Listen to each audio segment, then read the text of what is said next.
કાલે અમે વિનંતી કરવા ગયા હતા, કાલે ચીફ ઓફિસર સાહેબને લેખિતમાં આપીને આવ્યા છીએ કે જે 7 કરોડની ગ્રાન્ટ છે એનું સંકલનમાં લઈને દરેક સદસ્યોના દરેક વોર્ડમાં બધાના ભાગે પડતું સારું એવું વિકાસનું કામ થાય એવી અમારી અપેક્ષા સાથે અમે લેખિતમાં ચીફ ઓફિસરને ગઈકાલે રજૂઆત કરીને આવ્યા છીએ। ગઈકાલે નગરપાલિકામાં અમે 12 સદસ્યશ્રીઓએ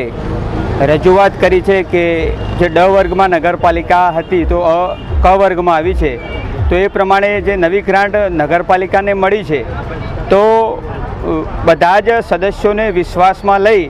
અને બધે જ વોર્ડની અંદર સરખું કામ કરવામાં આવે એવી અમારી માંગ સાથે નગરપાલિકા ચીફ ઓફિસરને અમે લેખિતમાં રજૂઆત કરી છે અને પ્રમુખશ્રીને અને તમામને વિનંતી છે કે